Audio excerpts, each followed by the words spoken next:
E a Polícia Federal informou ao Supremo Tribunal Federal que, para garantir a efetividade da prisão domiciliar do ex-presidente Jair Bolsonaro, seria necessário manter agentes dentro da sua residência. A manifestação foi enviada depois que o ministro Alexandre de Moraes determinou na terça-feira o reforço da vigilância no endereço do político em Brasília. Policiais penais do Distrito Federal começaram a monitorar a casa de Bolsonaro na manhã de hoje. Os agentes atuam sem uniforme e sem armas à mostra, cumprindo a ordem de Moraes para vigilância integral do ex-presidente. A Secretaria de Administração Penitenciária informou que a Polícia Penal está executando a decisão judicial e não comenta detalhes das operações. Bolsonaro cumpre a prisão domiciliar desde o dia 4 de agosto, numa casa localizada num condomínio em Brasília, Pioto. A gente acompanha ali, acompanhou algumas imagens da casa, do condomínio do ex-presidente Jair Bolsonaro. E vale lembrar que essa foi uma medida, esse reforço no policiamento por parte do ministro Alexandre de Moraes, foi um pedido do deputado Lindenberg Faria, que oficiou à Polícia Federal, Andrei Rodrigues, diretor da Polícia Federal, porque haveria supostamente um risco de fuga por parte de Jair Bolsonaro e um suposto pedido de asilo à Embaixada dos Estados Unidos, que fica ali a 10 minutos de distância da casa do ex-presidente. Portanto, se justificaria nesse contexto um reforço do policiamento. Bom, de novo, se a Polícia Federal e a Procuradoria ou o ministro Alexandre de Moraes precisam do Lindenberg, então é melhor demitir todos, porque o Lindenberg passa a ser a fonte principal de estratégia de segurança ou de ações da Polícia Federal e do Supremo. Está ruim, está bem ruim, mas vamos lá. A decisão, o pedido, na verdade, ainda não foi decidido sobre isso, né? Para mandar um agente dentro da casa. Tá, o Bolsonaro mora lá com a família. As outras pessoas não estão respondendo a nada. Em que pese o fato de, primeiro, a casa é asilo inviolável, está na Constituição. Isso é uma garantia constitucional.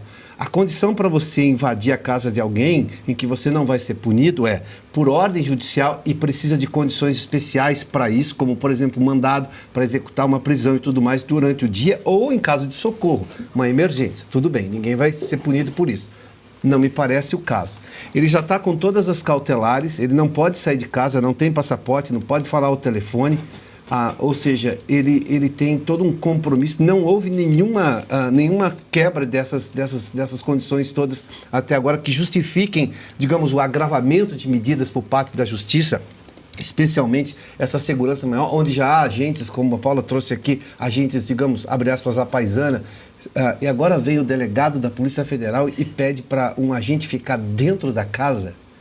E a intimidade, por exemplo, das outras pessoas que moram na casa? Elas são submetidas ao quê? Ou seja, quem chegou a uma conclusão como essa? E de novo, onde estão os juristas brasileiros para reclamarem disso? Há uma parte, sim, que está reclamando, e reclamando de forma muito clara.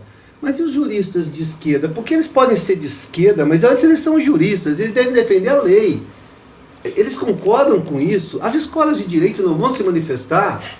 Aquela panaceia daquela turma da Escola de São Francisco aqui em São Paulo, da Escola de Direito no Largo de São Francisco, da Universidade de São Paulo, não vão se manifestar. Eles acham isso razoável, porque é ilegal. Mas mesmo que achassem alguma coisa razoável, pelo menos se justifiquem, deem a cara para bater. Vai se permitir esse tipo de coisa? Nós não estamos mais no estado policialesco, isso já foi lá atrás, já piorou. Nós estamos num Estado que acabou com qualquer tipo de direito constitucional. Não estou falando de direitos menores, estou falando dos direitos constitucionais, são os maiores. Aonde vai parar o Supremo Tribunal Federal? E aí eu tenho os dois presidentes da Câmara e do Senado que fazem que nada está acontecendo no país. Porque eu não vou esperar que o Lula se manifeste ou que o Ministério do Lula se manifeste, eles fazem parte do consórcio. Mas eu tenho que alimentar ainda a possibilidade, mesmo que, digamos, muito distante, de que o Congresso tenha alguma independência. E os dois presidentes das duas casas são líderes do Congresso. Nada, nenhuma manifestação. O Mota não vai falar que é espírito da Câmara, ou o Alcolumbre não vai dizer que, olha, o Congresso Nacional vai se opor a esse tipo de coisa, porque nós estamos arrebentando todos os direitos mais básicos garantidos na Constituição. Contra o Bolsonaro pode qualquer coisa.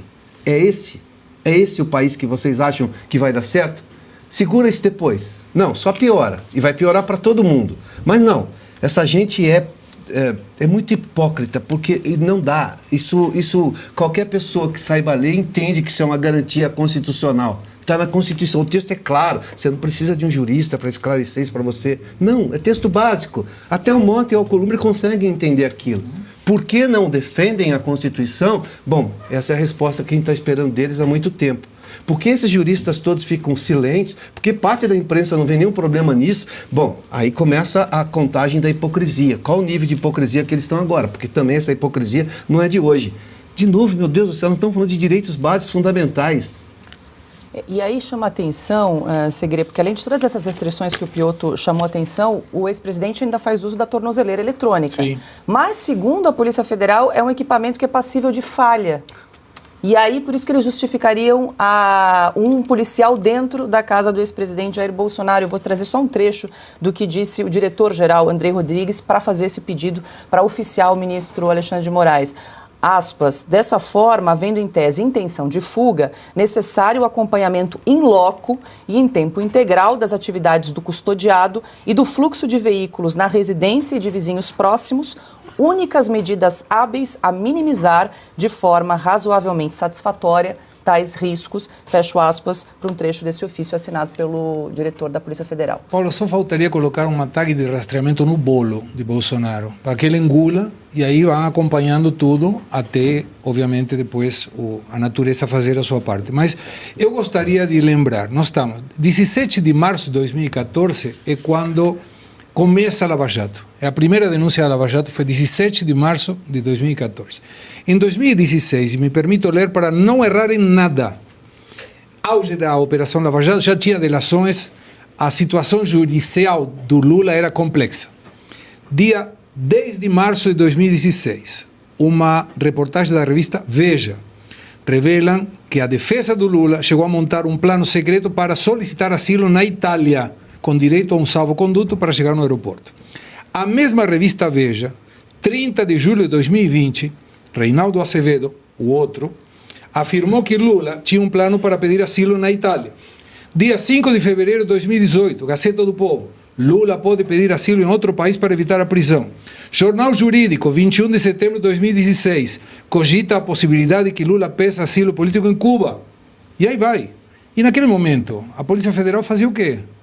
Porque se era possível que um presidente tivesse um plano de fuga, qual seria a diferença para agora? Por que naquele momento não teve essa decretação de prisão domiciliar, restrições, tornozeleira? Não, nada. Inclusive, devemos lembrar à audiência que o presidente Lula foi autorizado a ir no velório, no sepultamento do neto. Uma notícia muito triste. Mas ele teve essa oportunidade. E por que agora é diferente? Mas a resposta todos sabemos.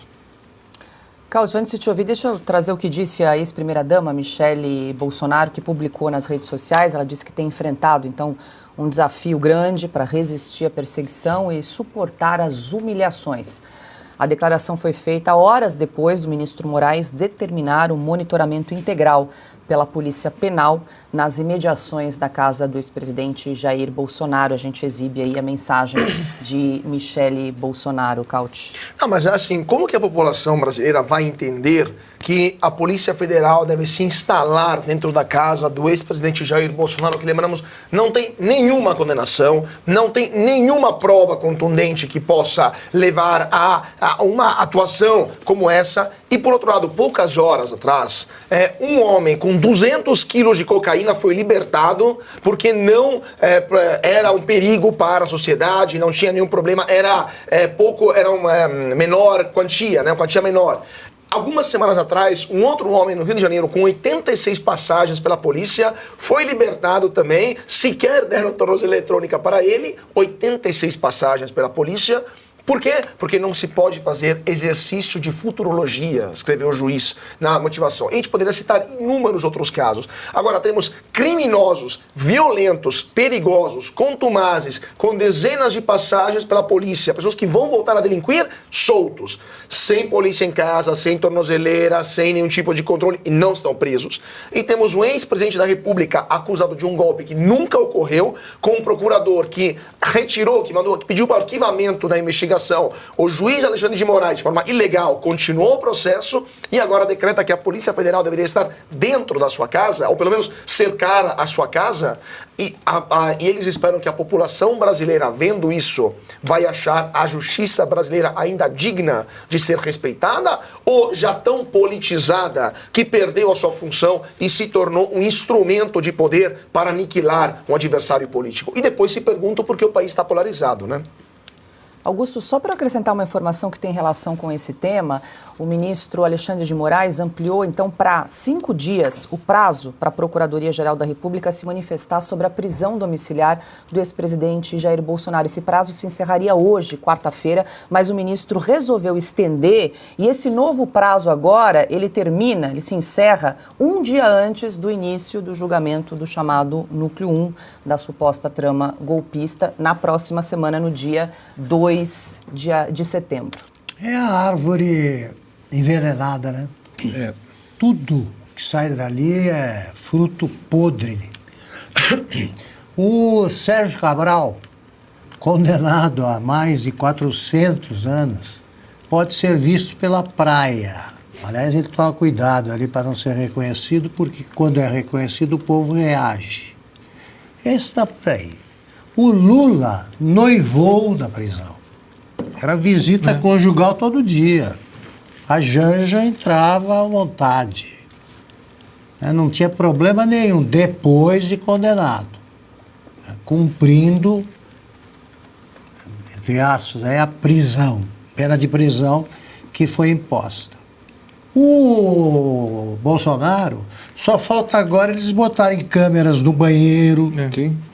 No banheiro, na cama dele, para ver o que acontece e você faz uma ligação direta para que o ministro Alexandre de Moraes possa acompanhar a rotina do Bolsonaro pelo celular.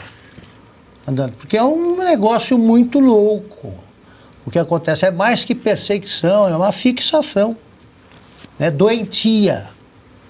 Se agora guarda o policial acompanhando, a Polícia Federal, que precisa desse tipo de vigilância, e que até pede esse tipo de vigilância, deve ser fechada por incompetência. Sim. Agora, é só mais uma prova da perseguição. O Bolsonaro, se eu estivesse no lugar do Bolsonaro, eu teria visto uma embaixada aí, mas há muito tempo. Eles acusam o Bolsonaro de ter feito o que não fez. Quando seria normal, porque esse tipo de vigilância, isso aí é um negócio que implica em algum tipo de doença mental o responsável pela decisão.